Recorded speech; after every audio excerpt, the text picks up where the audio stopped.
Hello, ladies and gentlemen. Welcome back to the Summit 6C qualifiers. We are nearing the end. This is the lower bracket finals of Fnatic versus Power Gaming. And Fnatic is making the lower bracket climb. They moved past Execration yesterday. Meanwhile, Power Gaming dropped down from the winner brackets, losing to Faceless.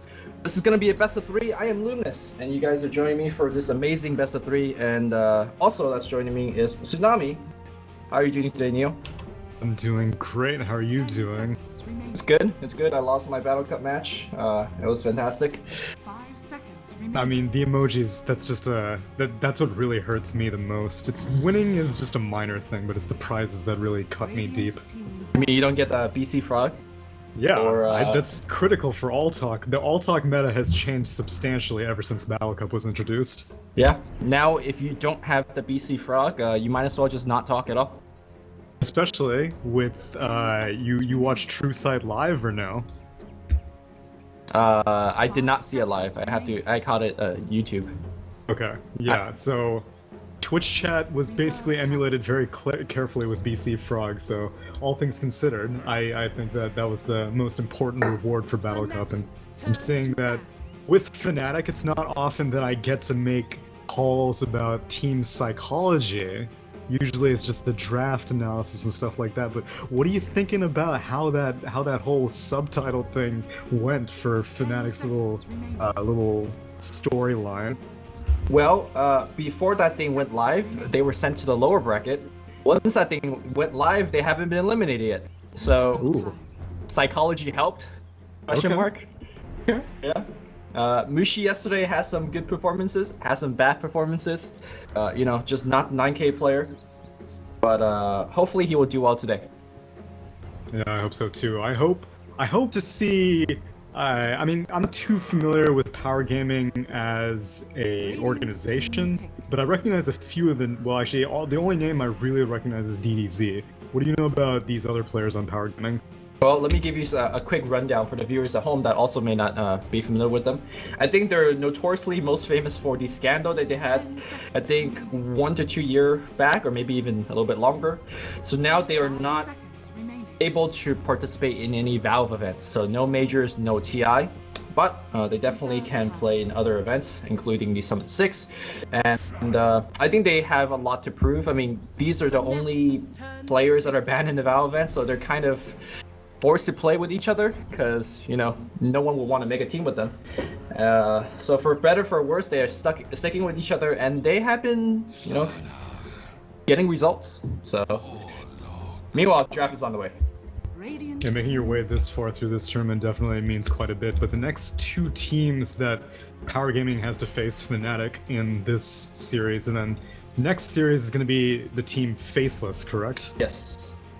Yeah, so that is definitely two powerhouses in terms of players. Obviously, Fnatic you can see, and hopefully you watched True Sight as well. Those of you viewers, I'm sure most people are familiar with Demon and Mushi, and maybe Ohio, and then definitely got some more exposure to Raven and TI6 and AU as well. So definitely a much more well-known set of players, but as was illustrated in that mini documentary, it takes more than just individual skill. You need to have communication as a team, and it seems that Fnatic may have had some issues with that. Alright, I got the message that I need to raise Tsunami's mic. I have deafened mine a little bit and raise Tsunami's. Let me know, guys, if it's fixed. If not, I'll try to make a little bit more adjustments. The picks are on the way, and if you guys haven't been watching Sea Dota, at least for the past week, Warlock is a thing. Warlock first phase is a thing. And my personal pet theory with this hero is that right now, the metagame is full of heroes that saves each other. So think of Shadow Demon, Oracle, Kunkka, OD with this Astro, even things like Elder Titan. You go on a buddy of his, Disrupted, or, False Promise, yada yada. Whereas if you have the Warlock on the team, your starter jumps in, the rock comes down, the whole team is ideally stunned. You get that first kill, and you got the Inferno to help you move on and get the kills afterwards. So it really makes it problematic and annoying for Power Gaming to play against the Warlock. And teams of the past have picked Silencer versus the Warlock so that when the initiation comes, you get to global. And the other method you deal with it is, well, you deal with them the same way that you deal with the Oracle or Shadow Demon. You go on him first. You kill the Warlock, make sure that the ult does not fly out, and hopefully you take a favorable fight after that. So what has the typical skill build been for these Warlock games then? What have they been maxing? Unfortunately, no upheaval max, no upheaval at all until like level 9 or 10. It's gonna be Fatal Bond and Shadow Word. Shadow Word for the laning, and the, you know.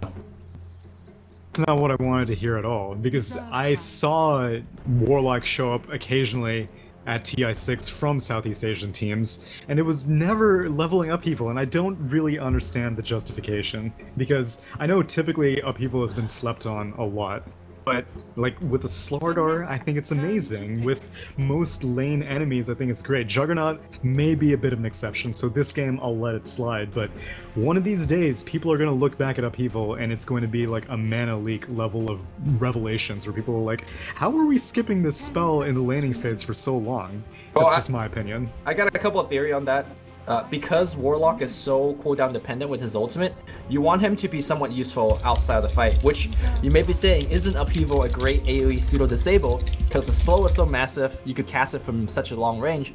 But at the same time, you look at Warlock as a hero, he has literally no damage output apart from his ultimate, and that's where Fatal Bond comes in. So I think the damage output, especially when you draft, I mean, every lineup has some AoE in it, I think that synergizes pretty well.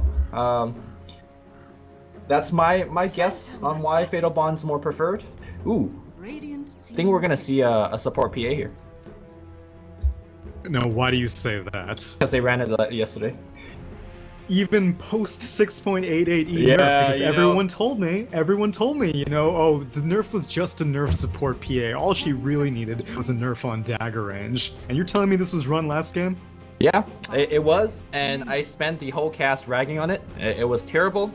But they won, so you know, there's that. I talked about the big difference between a 825 dagger range and a 1200 dagger range. There were early kills that were missed simply because dagger range was cut short. However, it did pressure you know, the side lanes as well as the mid lane pretty hard, so there is still merits to the hero.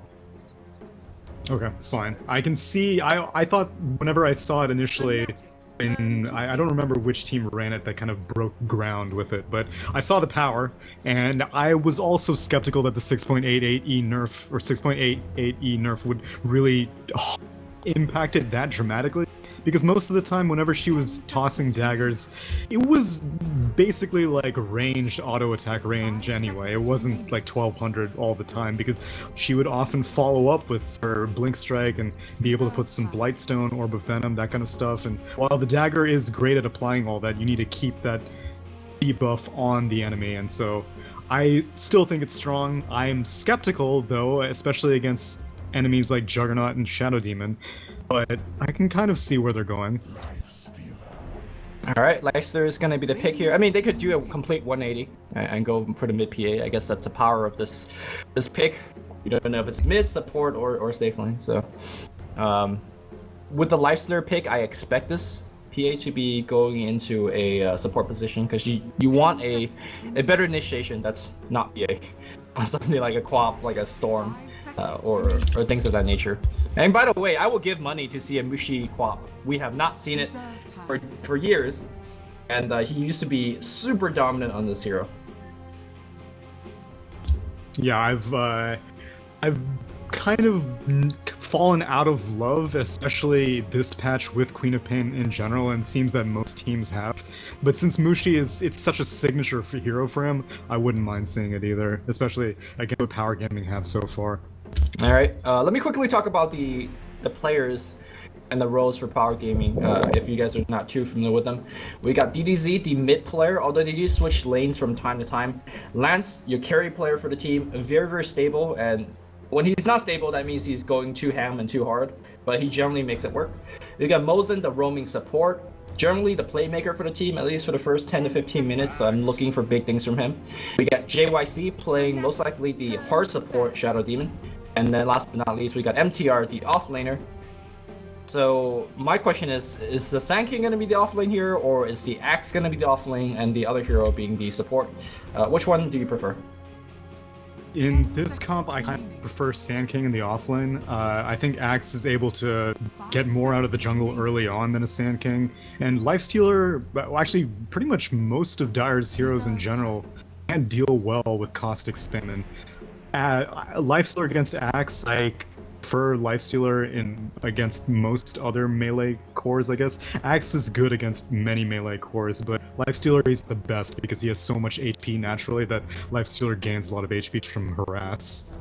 Yeah, and I think Axe gets quicker farm in the jungle anyway, so you could get more of the map if you do Sand King offlane and Axe jungle. Is that the conclusion that you came up onto, or did you have the opposite one? Okay. No, I think that that's the way they should play it, but either way, I think Axe can kind of migrate easily a little bit better than the Sand King as far as ganking like the safe lane or the mid lane, things like that. So I think Sand King will really be sticking to offlane, especially because I don't see jungle Sand King exclusive that often anymore anyway.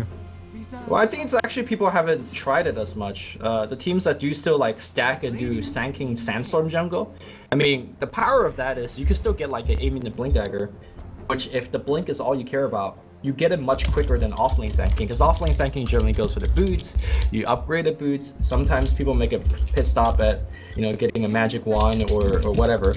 So I think people just kind of have forgotten how powerful and how quick you could get that blink. So this game, quick blink is definitely going to be very valuable, either on the Axe or the Sand King. Okay.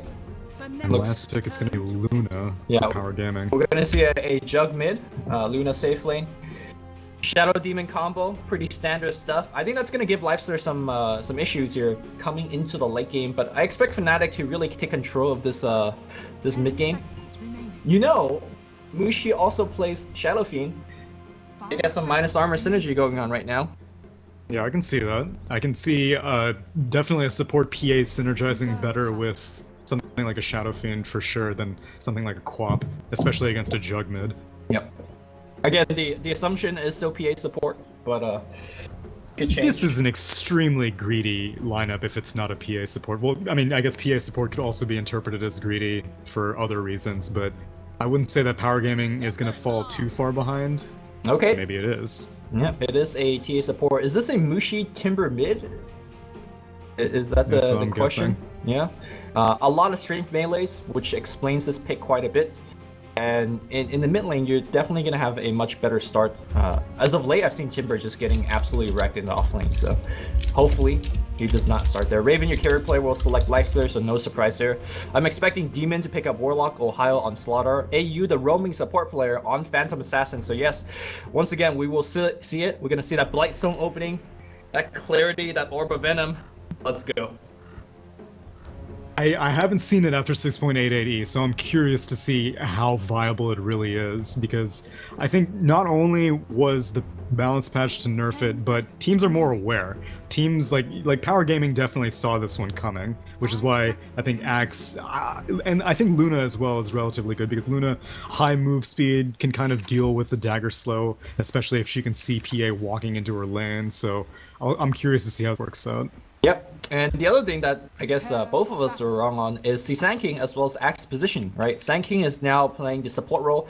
Bati Courier does have himself a smoke and a Windlay, so looking to be active early portions of the map. Normally though, in the past, when you do a roaming Sand King like this, you generally want to start boots first. As you can see here, Burrow Strike range, relatively small, and he's going to have to sneak up on some people who really get that Burrow Strike off. There is some setup opportunities. Obviously, Shadow Demon Disruption is great at stalling out. It's 2.5 seconds at all levels, which makes it easy. And he does have a Windlace on Sand King, so it's not like he's completely without any move speed item whatsoever. Okay. We'll see if it's going to work out. All right, we got a keyboard problem from Ohio. And speaking of Ohio, I think that's where the PA is going to be at to start the game with. Generally, you see it more commonly nowadays, like a Ogre plus a Batrider offlane, or a Slaughter plus, I don't know, a Kunkka in the offlane. You just want two relatively tanky offlaners, or support plus offlaners in the offlane, to make sure that offlaner gets the first 2 levels or so, and then the PA will likely start to roam mid or whatnot. Looks like he's been given a sentry ward. Nope. Pass back to Demon. Yeah, so I expect AU to start bottom and make his mark there, and then go to mid. 30 seconds to battle. But we Yeah, shall that's see. why I'm thinking there's going to be probably a pretty significant early investment to make sure that Luna doesn't get hassled too much, because she's kind of light on the regen, just has a salve and a tango, and I don't really know if Shadow Demon's the best at discouraging the kind of aggression that someone like a Timbersaw can bring against Luna. Or, I mean, sorry, someone the Slardar can bring against Luna. Yeah. The really nice thing about Slardar is that against this lane setup, you have pretty low killing power unless Ohio makes a big mistake. He's extremely tanky, and generally after one crush, connecting with just at least one hero, you just prevent the kill from happening. Alright. We got more problems happening. Hopefully the technical issues would not persist, but early in the day. This is very early. So for me, it is. Wrong. Not for you, right? What time is it for you now? This is the burning the midnight oil here. It's 2 a.m. for me, but I have been taking a world tour with my casts. I started out doing some South American Dota, and then I did a little bit of Chinese Dota, then I did European Dota, and now here I am in Southeast Asia, so I'm curious to see how all the metas have been evolving in this extended patch. Well, C Dota is very similar to South American Dota. Okay. As well see as that. NA Dota. I can also see that. I will leave it at that. It's a comp assault, basically. You can interpret it however you want, depending on what you, the viewer, think of each of these scenes. At least I can say for sure, I definitely have not seen support PA since the nerf in any other scene except for here. Well, there you go. No, take it for what you will, but I mean, C in last TI has finished higher than ever before. So even you could play without sounds. Just imagine it. Yeah, it's not CS. You don't need to hear the footsteps. Who cares if you can't hear an Eclipse off in the distance? Yeah. You can't, like, certain game sounds does help. Is it just me, or you can hear TP sounds? Because the other day I said it in a cast, and my co-caster was scratching his head a bit. You can hear TP sounds, right?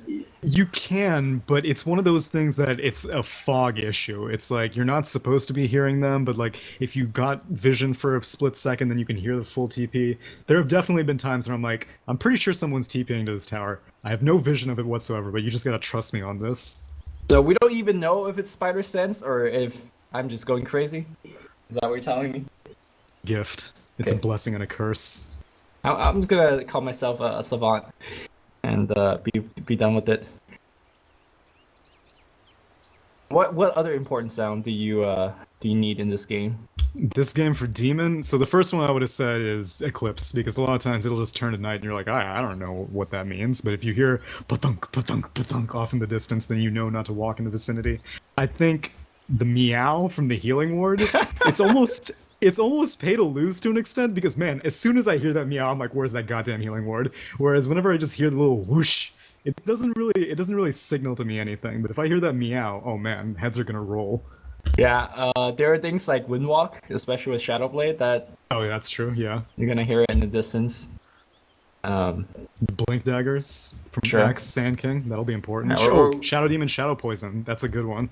All right, we're just going into the deep end here with the crazy 8K analysis.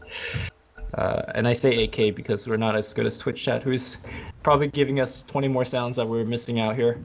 That's okay, the audio meta still has much room to develop. And we were talking about the all chat meta. The audio meta's That's next. right. These are all, Alright. Dota's a psychological game. That's why I'm looking forward to see what AU does on this roaming PA, because if he's able to have as big of an impact early on as he's hoping, then that's definitely tilt-worthy for power gaming. All right, Mushi's about to get first blooded. The courier might die as well. They're gonna focus on the courier. Disruption's gonna come in. They have Burrow Strike as well as Spin available. There you go. And Mushi, he does not have any way to get out of here. He took reactive armor. He might survive the dagger slow coming in, but not gonna be enough to save. JYC. AU might be able to get a turnaround on JYC though. This could be first blood or second blood. Sorry, first blood. I just witnessed it. Yeah, look, roaming support PA doing work, dude. Disruption on cooldown for another 3 seconds. There you go. And honestly, for roaming PA, oh god, Mosin. is this happening? Burrow Strike coming Burrow in, but strike. that doesn't help. You're still Dagger in raiding. 1 second. Dagger gonna go for it. AU's gonna get the kill. No, Disruption's gonna come through. Who's gonna heat Disrupt? Okay, he's gonna disrupt AU's AU. dead. No Blink Strike, no hope. At least Walk he it off. forced Axe to get Battle Hunger at level 2. Oh, Deny? Easy. Okay. So as I was saying, support PA best meta. He's got boots now. I'm already convinced. Oh, there you go. So I know how you say Axe was forced to get Battle Hunger. If you ask different like jungler Axe, some would tell you that Battle Hunger is actually better at level 2 because you could get off some stacks with it. You could do double stack. You body stack it, and then you Battle Hunger a different cap. But obviously, having the Berserker Call allows you to take the stack much quicker. So, Yeah, seeing as how he stacked camp once and then ended up taking a ton of damage from it while PA was dying to it, I think he probably preferred to take one of these stacked camps earlier on, but it's no big deal. He'll get it at 3 unless this PA continues hassling him in the jungle. yeah, if he gets to level 3. Okay, well, MTR is not jungling right now, so let's actually talk about the other lane. Raven having absolute free farm. Probably gonna see the standard stuff here, the phase armlet, Echo Saber. Any reason that you think he's gonna go for a different build, or that's probably the build that we're gonna see? I think an early Blightstone would be okay, especially if he's going to be just free to hassle the tower as much as he wants, because if they can create pretty early on, because Fnatic doesn't really have the best pushing lineup, so if they're able to get a tower for free and create pressure for like this Axe to TP in, that's going to slow down a Blink Dagger timing big time. Well, Axe is actually going right back into the lane here to get that sweet level 3 under his tower. So we'll see how he's going to cope in the lane. I don't think there's actually that much killing power, especially with a Warlock support, but maybe if a PA gonna roam in. Speaking of PA, on the bottom lane here. Alright, Dagger gonna get onto the illusions. Yeah, this Luna is doing pretty good right now. Not as much free farm as Lifestealer, but she obviously has a Slargar in her lane, and I think AU can spend time here. There are no other lanes that really require his attention. Can't really do much to jug mid because Blade Fury is basically the best anti-PA support spell you can ask for, but if he's able to force this tri-lane of Power Gaming to constantly be policing this Luna, then it's going to be worth his time. And now AYC might find Ohio. Might want to go on this. They can't kill AU. AU could Blink Strike out. He's gonna take a lot of damage, Blink Strike out, and I mean that's the power. Oh, I say that though. The beam from downtown. That's what's gonna get the kill. So if he had made the escape, I would say that that's the power of support PA. You know, generally you get into a little bit of trouble, but you get out of there. Yeah, even with just the... Oh, okay, so Sand King did end up getting boots, and so he has boots win lace, 360 move speed. That definitely made the difference in that kill attempt, and he's gonna head on top now. Okay. So, if you have to rate Mosen's roaming from 1 to 10, 10 being good, where are we at? You mean like historically, or just this game right now? Just this game right now. This game right now, I think there's definitely quite a bit to be desired, but he got the kill on support PA, and he's got, you know, good farm to really turn on the roaming. So I'm going to be keeping my eye on him, but I'm still more curious about this PA roaming around, and I'm also curious about Ohio looking at this Axe stack. Going for a crush. I think he got like 1 or 2 creeps there, but unfortunately can't do too much off of that. Meanwhile, support PA trying to roam from behind, but there is vision.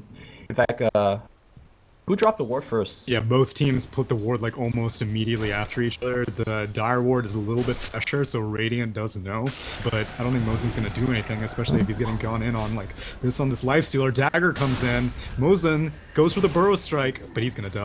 Look at that kill secure by AU. Kind of have to do that as a PA support, because you do need that kind of early roaming goal to make sure that your life is... Well, you're making everyone else's life is difficult, so... Yeah, it looks like Raven did end up going for that Blightstone, but PA's here anyway. She's gonna draw aggro off, and she definitely knows that Radiant has a ward now because these creeps have not shaken aggro yet. But they're gonna get this tower very early on, and I don't think Radiant's gonna do anything to contest it. You know, I was pretty sure he's gonna draw it all the way to the camp, to the right side. But yeah, that's what I thought too, but... They're gonna get the tower, like you said. Double Blightstone, does not stack. You want a quarry on the bottom lane? Okay. Oh, ooh. Yeah. Alright, that micro was absolutely atrocious, but it did not die, so. The tower does die, and Mosin not able to do much. Actually did get Sandstorm at level 3, level 4 like we did see. I've been seeing a lot of Sand Kings just skip Sandstorm if they're feeling very confident and just keep alternating points between Caustic and Burrow Strike. This game, I think, just for the purpose of Distro Dagger, it's worth getting an early point in Sandstorm. Yeah, I agree.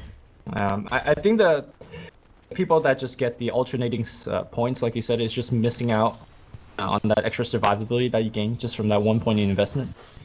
Kind of tilts me a little bit when I see Sand Kings without Sandstorm. Right? That's what I think too, but I see it in a fair number of professional games, and I'm like, am I missing something here? Or is Sandstorm not like an amazing, you know, juking spell? I guess, like you said, it depends on the game. This game, there's projectiles being thrown at you, so it'd be a little bit better here. So, support roaming PA, despite having a lot of action early, still only level 2. 7 minutes in the game, so we might see her grabbing that tome once it hits 10. I think support PA, one of the weaknesses is that it's kind of high risk, high reward, right? You get a 4th core if you do everything well, but if you don't, well, he doesn't contribute anything. Yeah, but it's very much like a Naga support to an extent, except Naga has a little bit easier time transitioning at the trade-off of less early game power as a support, but... I mean, Naga has a game-changing ult, right? True, and that can't be said for support PA quite as much, but when you've got lifestealer bombs like this, that changes everything. PA, 7 minutes in, you do not expect it. They see PA coming in, it's level 3, it's fine. Do you want to blink strike into an eclipse? I do not expect a high lifespan here. Meanwhile, Luke's and Mushi's getting down on the mid lane, but I want to watch this eclipse. Will there be an eclipse? Looks like not, as Lance will go down. Meanwhile, simultaneously, Mushi has gone down the mid lane to a 4-man gank, so... Alright, well, cores are dying. Net worth is pretty similar. Uh-oh, PA all alone here in the mid lane. I'm surprised she's going to defend this. Mosin gonna go in for the Burrow Strike. Nice. Oh, nice juke. But he's still dead for sure. Oh, almost. He will go down to Duncan. Gonna give him the movement speed out. And Power Gaming now working on the tier 1 tower build. It's going to be a TP from Timbersaw, and he is pretty good against this Axe's aggression, but... Oh, Omni Slash is down also, so I guess Mushi feels a little bit safe. Yeah, PA should have probably thought twice about that. You said it was a 4-man gank. Omni Slash was committed, so I guess she feels a little bit safer, but still, with 4 heroes as a level 4 PA, you're not going to be able to get much. Yeah, I guess he was relying on Blink Strike. Did he actually have Blur skill then? Maybe relying on that Blur vision a little bit as well, but... No. Fortunately did not help.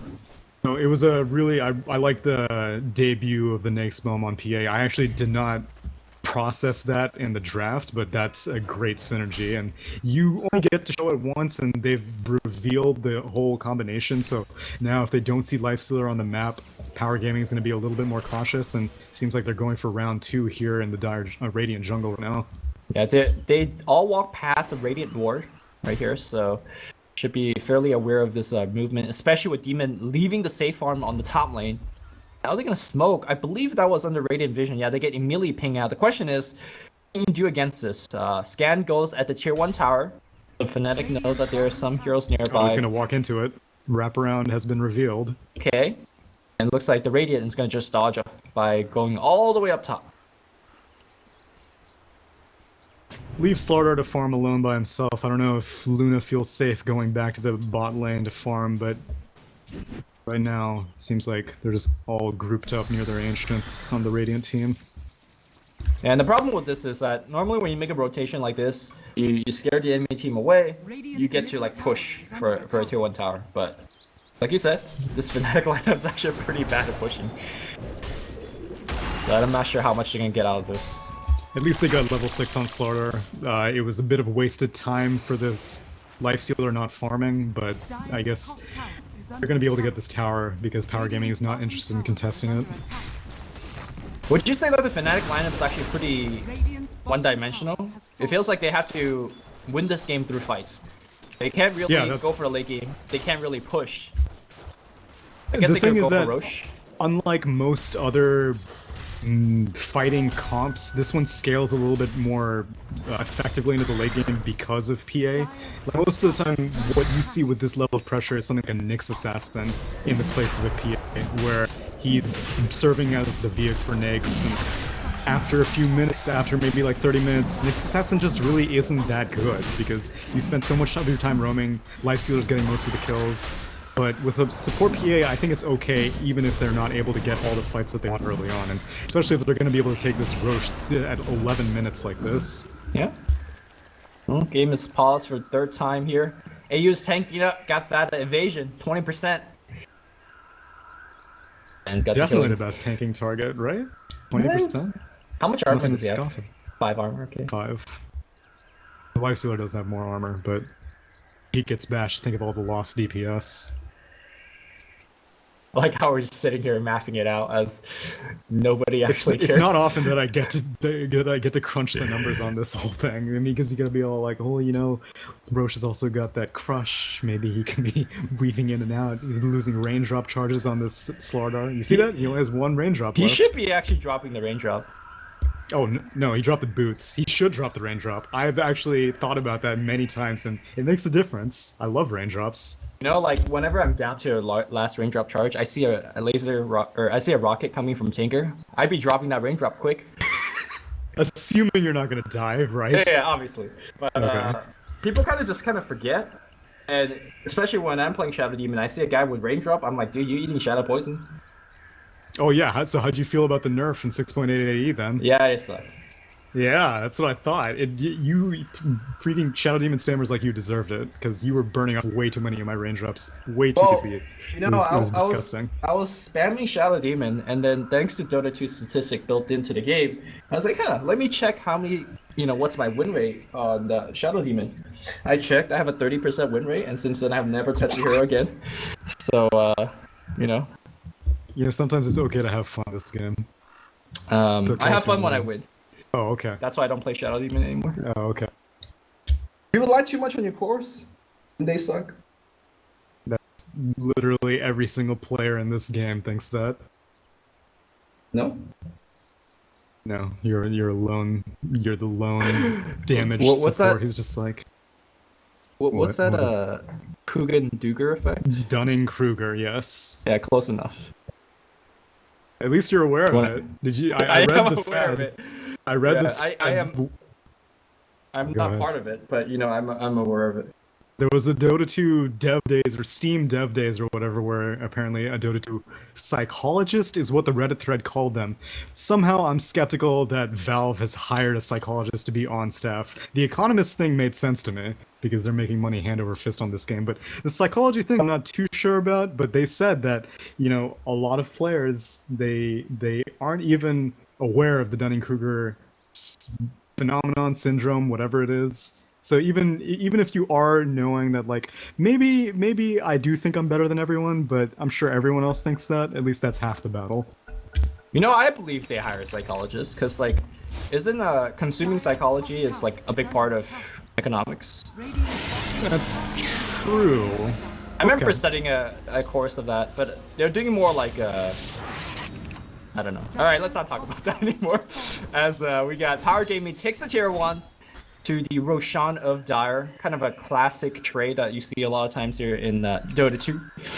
And they might lose a tier 1 tower mid as well, though. But like we mentioned, Fnatic, not exactly the best pusher. This Dire Ward is really powerful right now. That, I mean, you saw that Power Gaming wasn't really willing to contest their bot tier 1, which is a dangerous tower to contest. And right now, they haven't seen... Okay, no, they do see Slaughter. I was going to say, if they don't know if he's gotten his Blink Dagger yet off of that Roche, then they may not be likely to defend it, but...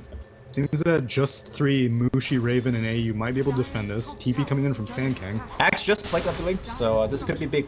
Blink Strike coming on the mid lane. Moses is going to be the focus, but he is going to be okay as Blink Dagger Axe comes through. The Rock, though, is going to be big. Fatal Bomb falling through. The Eclipse doing much more damage on the side of Radiant. They lose 3, including the Aegis. Ohio coming in, wishing that he had the Blink right now. He's going to move forward, covering the retreat of Raven, but that will put him in a very bad spot. Ohio, oh my god, that crit. 200 damage thanks to that. So Catcher Ohio will go down, and DZ moving forward for a little bit more. No mana left whatsoever. Axe misses his call, but now we're going to chase a little bit further. Raven comes back in, now goes on JYC, who does not have disruption. He does have 10 1 charges, and he will go down as a result.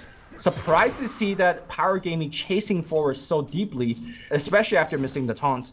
But they will go back. I'm gonna count that as a victory here for Power Gaming. Even with the rock being used, to me they won the team fight. They defended the tier 1 tower. They got the Aegis out of the Lifestealer. And keep in mind that Fnatic have to win these fights because a lot of the strategy revolves around, well, being aggressive and winning fights.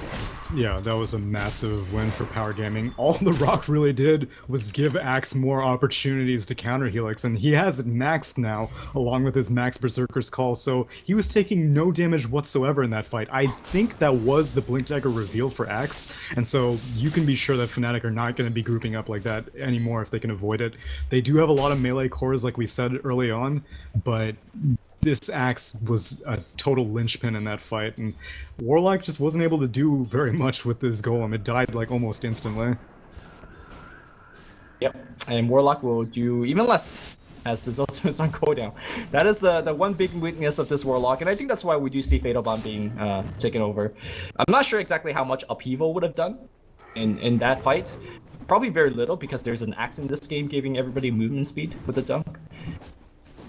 Not sure. It's true, but if you can kite a Luna around, that makes a big difference. She's heavily reliant on the fact that she's able to kite heroes like Lifestealer around, but she's not going for anything like a Pike. And so if the initiation comes in with the Blink Nakes Bomb from the Phantom Assassin or the Crush from the Slardar, who's still 500 gold away from Blink Dagger, she's gonna be very, very vulnerable. Yep. I imagine once the Blink Dagger comes online for the Ohio, that's going to be the first opportunity, or first gank we're going to see is towards Luna. But, you know, the thing is now that you need to make sure the Shadow Demon's not nearby, and you need to make sure that the Axe is not nearby. Power Gaming has a ton of counter initiation. Ohio is in a very awkward position right now. Mosin has points in his Burrow Strike, but it's not going to get built. I like this, using the Axe as a bait. Ohio not going to fall for it. You know, Fnatic smokes in, drops double wards here at the Ancient spot, but unfortunately for them, the Ancients have already been cleaned up at least once. Yeah, neither team willing to commit. I'm surprised that Fnatic is so skeptical about pushing this tower. They have this good ward, and they know that at least Axe is bot. I mean, they know that at least Slardar is watching bot, but I guess Radiant team has been escaping vision right now. Yeah. Juggernaut weaving his way deep into the base. He has a TP. He might need to come mid to defend this. I'm surprised that Power Gaming is allowing this trade to happen, because I feel like they're stronger right now, and yeah, well, we're going to see the Glyph and the TP coming in. DDZ is going to be in the front line here. He is going to be super tanky because of the spin. Second ports are coming in. It's going to get cancelled promptly. Blink Dagger, okay, Mushi gets caught, but Mushi's really not the target that you want to go on. Cat gets summoned. And I think that's going to be it in terms of the fight. So the trades is that Power Gaming gets a tier 1. They get to actually deny this tier 1 if they want. Pretty good trade if you ask me. Yeah, and Luna was free farming the whole time. She was thinking about TPing, really good idea to cancel it because she would have died almost instantly. I don't think she would have had the time to get Eclipse off, even though Fnatic, really their only hard stun is the Crush. And in the gank attempt that we saw earlier, whenever they revealed the Nakes Bomb, it was the Crush that ended up canceling her cast of Eclipse. But still, even if she just gets stunned once, she gets blown up instantly because she's so squishy. Yeah, there is disruption, but I think, you know, when the chakram's on top of you, even when you leave the disruption, you're still in a lot of trouble. Alright, M tier, the next item that I hope he's working towards too is the Blade Mail. A lot of these damage output, in particular for Mishi, is quite high, so having that item is going to be helping out against him, as well as the Lifestealer. Or do you think you want to see something else? No, I think Blade Mail is the right call, especially with all the minus armor that Fnatic has. The pre-reduction Blade Mail will be really painful against this Lifestealer. Alright, I'm not sure if you're paying attention to this Ancient camp, but they are annoying the bejesus out of Dude, there's a massive war going on here. I love it whenever I see both wards being dropped, like a decoy ward and then a real ward to block Ancients. It's underutilized, but it works every time. Well, here's the thing, right? Like, they de-warded the decoy ward, as you mentioned, but the next minute, they sent an illusion in, just a body block at, so the Radiant team thinks, oh, it was just an illusion blocking it. And then the minute after that, they're like, what the hell's going on? And then they will find out there's a, real war, but it's, done its job Biden. Ohio does have the blink initiation. Lance is exposed. Are they going to jump for him? It's a bait, but can they burst him down? That's a question. Looks like they will be able to. Meanwhile, on the back line, a counter initiation. You're in the wrong neighborhood. Burrow strike onto 2, and Epicenter being channeled. Ohio in a lot of trouble as well. He's trying to run away, and the damage output is going to be non-existent. Blink Dagger cooling down. We're going to see jumping forward. Ohio gets caught. Raven's going to be able to rage TP himself out of there. They trade 1 for 3. Lance takes it for the team, but the rest of Power Gaming, especially DZZ, making bank. Yeah, they made big bank, especially because they ended up taking the gem from Slaughter after that fight as well. I know, I'm surprised. His Blink Dagger was off cooldown. I think he was thinking that he could go back in on the fight after Lifestealer was... He hadn't quite committed to the raid TP, so Slaughter was like, well, if they go on Lifestealer, maybe I can go back and turn this fight around, but that's a bad idea. They had just picked up the gem, and he was going in, and they got open wounds on Mosin. He goes down on the Sand King. That's just consolation prize, really. I'm not sure if using the Warlock Golem to secure that kill is worth it. I mean, you got my 4 position support. If I'm Power Gaming, as soon as Sand King goes back alive, we smoke gank, we have Eclipse. Let's go. Yeah, typically I'm only okay using the Golem like that if you're able to transition it to a push. All the tier 1 towers are down for Radiant. This Golem's gonna expire before they get anywhere. Yeah. Lines are being drawn here by Power Gaming, looking to be aggressive, take advantage of that cooldown. Well, that said though, DVZ's ultimate is not back online, so maybe that's something that Fnatic is counting on to make sure that there's no aggression in the near future. But JYC's already dropping a Sentry Ward. It looks like they are looking to smoke. Here we go.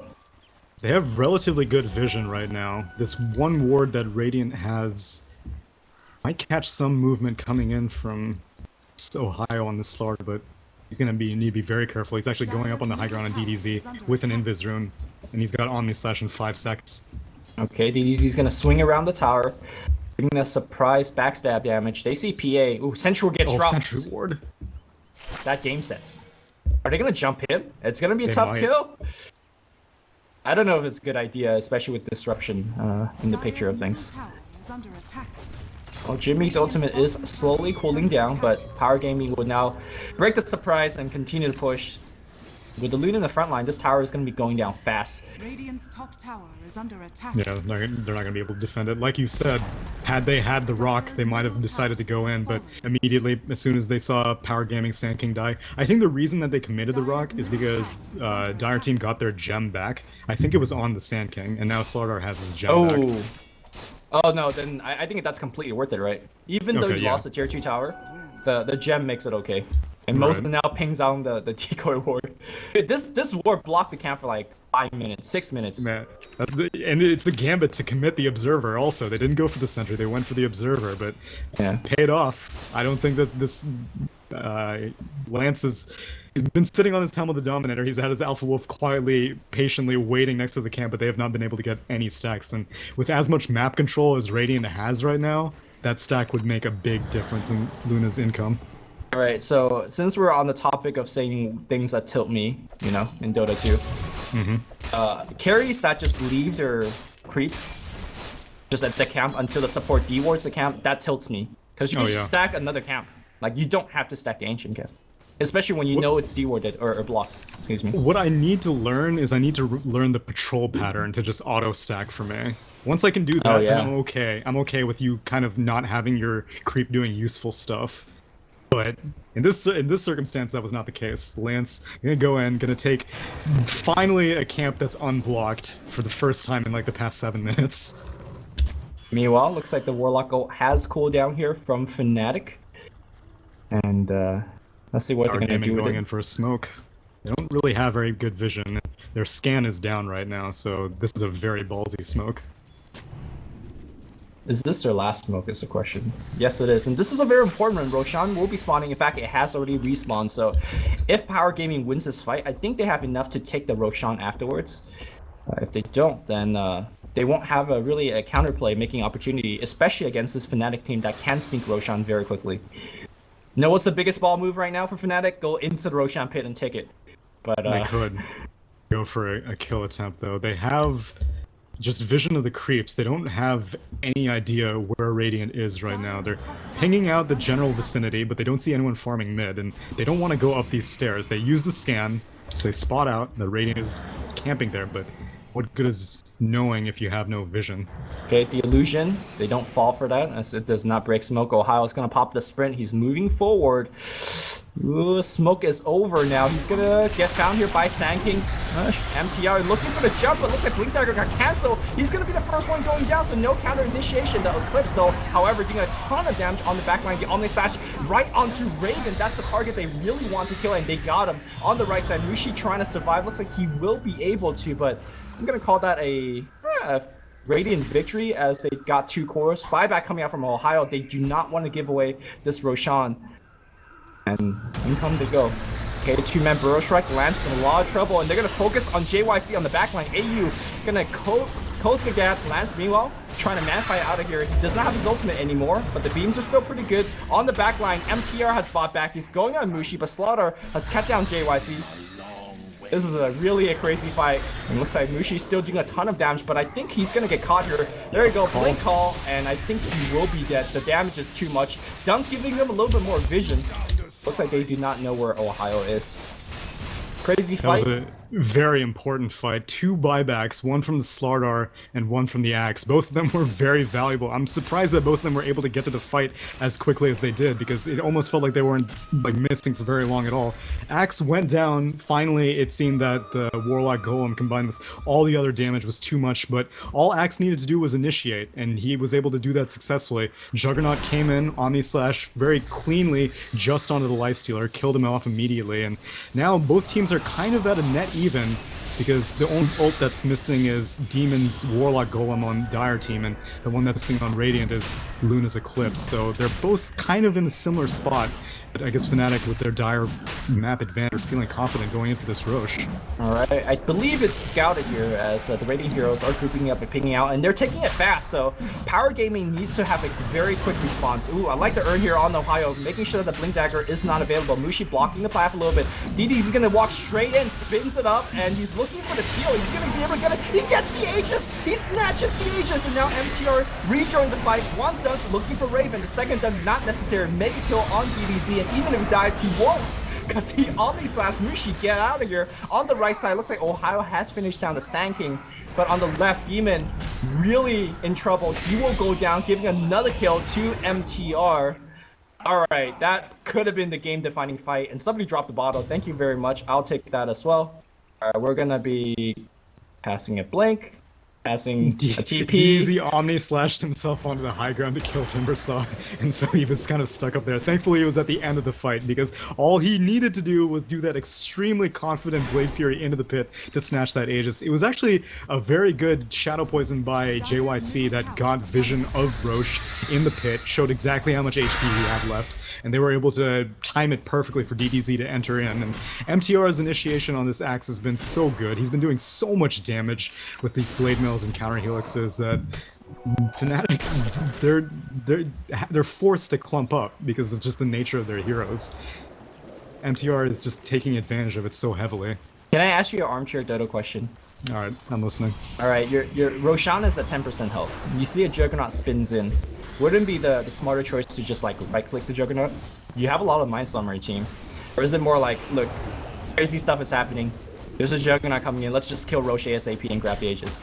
I think if it was, it all depended on this Axe, because really either decision that Fnatic made, Axe would have changed it. Because if they go onto the Juggernaut, then Axe will just jump in immediately. Right. If they don't go on the then they go for Roche, Axe will wait and just sit on his call blink. Well, whatever the case might be, Power Gaming, don't deny it, they are very far ahead. And you know, I saw a lot of viewers at home, they were saying, who's going to take this best of 2? A lot of people thought Fnatic's going to sweep the series. I got to remind you guys, Power Gaming, they dropped down from the winner's bracket finals. So they're the team that progressed a little bit further, and they're showing why that you should not sleep on this team, 3-2-2 or not. So they're looking quite strong. Not sure if they're gonna take the game 1 off the back of this decisive lead though, but they are in a big lead. They are. It's a bit of a challenge for them to push high ground, though, because now AU is starting to get reasonable farm. He has his Vlad's completed. He's had this medallion for quite a while. His next item will make a big difference. I'm curious to see what it'll be. Like, what is the first major core item for a support PA? I'm not sure. I think he's actually going to upgrade it into a Solar Crest. Solar Crest? Okay. Because it's quite good against Juggernaut, right? Assuming that you can get it off after the Blade Fury.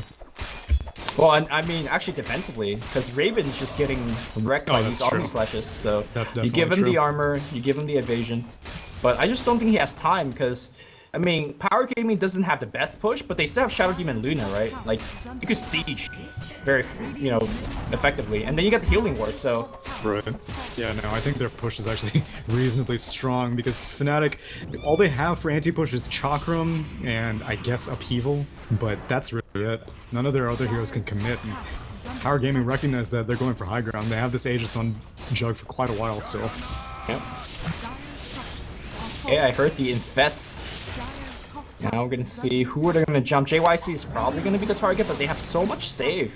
The axe is there, the Sanking is there, and the poison, like you've been mentioning, cancels the Blink Dagger again, drops the Urn. Meanwhile, Omni Slash on the backline, Demon gets chopped here. DDZ will get the kill and will just get out. And now Shadow Demon Illusions of Land starting to do more work. Illusion of the Luna walking and zoning everybody out. They just get the Rex clean. On the backline here, though, looks like we do have the initiation, but Ohio perhaps a little bit too deep. He is going to be going down. Raven, no rage.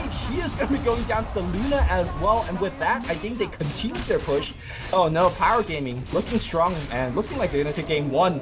Call, and looks like we're going to see Mushi walking back to the, well, to his death as 4 heroes surround him, and Mushi will not survive this one. Such good positioning from Power Gaming. Like you said, they had all the pieces for disengage ready to go, and no one, there was no right answer for who you could initiate on, and GG is called. Yeah, I'm not gonna say MVP one player, but I gotta say Shadow Demon won them 2 big fights in a row with this Urn, with this poison. It was, I wish I had it on Radiant Vision just to show like how much vision he gave to his team, but I didn't. But man, he played it well.